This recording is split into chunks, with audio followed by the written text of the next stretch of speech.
Hi guys, this is Carlos with Therapeutic Trainer Studio, and I want to share with you guys the truth and the ugly about the workout programs for true fat loss. Okay, I'm going to share with you basically, without any scientific terms, what actually works to actually lose fat, to actually make those fat cells get moving and use them up instead of using your carbs. So let's take a look at the most typical current workouts regimen here. We're looking here at the chart where we're going to start on your top left corner by saying the old school way. Then you're going to have your P90X insanity style kind of way. And then, of course, my way, Carlitos way. And then there's a coming soon to you way. So taking a look at the old school way, when you're looking at this chart, you can see it kind of loops up and down, and that's how we all used to do cardio, where you kind of start slow, build your up intensity, and stay up there on the high top of the curve and work out and do 30, 40, even 60 minutes of cardio. What happens with this is you pretty much are using carbohydrates more than fat. Okay, another reason why marathon runners and any good runners can eat forever carbs and don't gain weight because they use mostly carbs.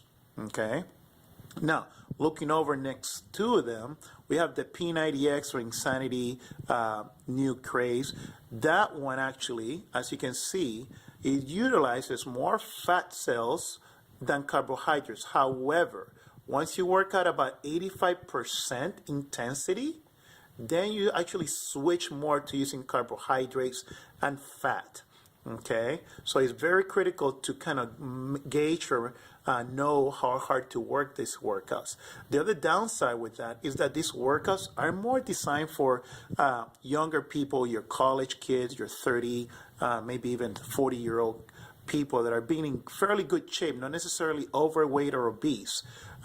And that's why when you're looking at their way their workout formats is, they start very slow on the bottom of the graph, and then they spike up the intensity of the workout. They keep you up there, and then they drop you down to a recovery phase, and then they spike you back up, and then they repeat that through the whole 30 or maybe even 20-minute session that they actually have their DVD programs going. So yes, you do use more fat cells than carbohydrates. However, there's a point that actually it changes your system to use more carbs than fat.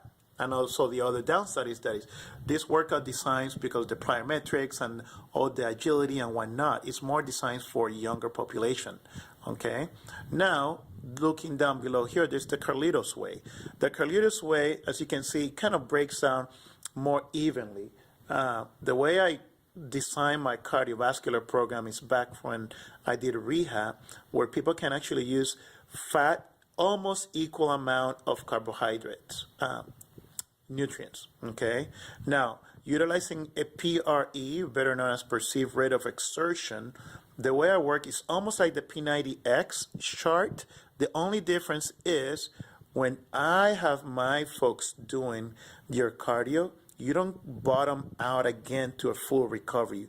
You do come to a recovery, but you don't come back to the rest. So let's take a look at the first chart, at the first graph. You warm up for about a minute, then we spike it up for about 3 minutes. And why 3 minutes? Because that's usually how long it takes for your heart actually to change the pulse per minute. Okay, and then we're going to drop it down, recover for about 2 minutes, and then recover, but you don't go back to the rest. And then you spike it up again on the next graph for 3 more minutes, and you repeat that, so on and so forth. And you can do that almost 4 cycles, maybe even more, and get a nice 15 to 20 minutes of cardiovascular exercise to strengthening your heart while utilizing fat, nutrients, and carbohydrates. So you do lose the weight while you get your heart muscle stronger. Okay. Now, lastly, is the coming to you soon is a combination where you're going to use your PRE, the perceived rate of exertion, and then you're going to come up. They're coming up with the 4F approach. And the 4F approach, if we want to take notes, F is to have a flexible schedule or flexible program where you can do, your Zumba, your spinning class, your yoga, your aquatic class, anything, but something flexible.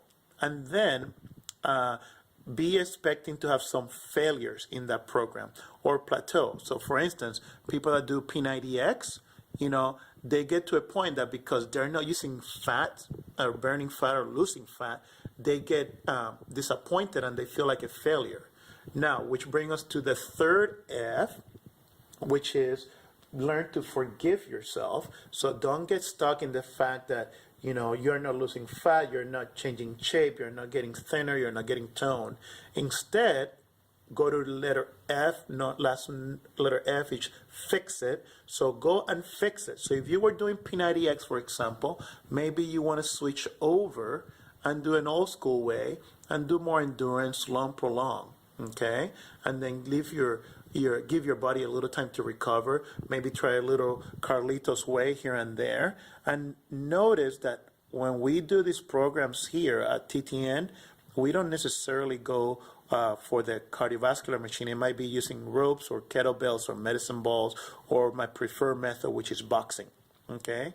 So the last thing I want to share with you that's coming to you soon is the TNT, try and tweak. So go out there, try new classes, new programs, and tweak them. If you don't like it, change it up. Don't get stale. Because remember, if it doesn't challenge you, it doesn't change you. So get out there, change it up, try different workouts, and you will see that you would actually burn fat and not carbohydrates. Okay? That's all I want to share with you guys. Hopefully you found it useful. Be sure to send me or post your comments down below. Thank you again. Carlos signing out. Bye-bye.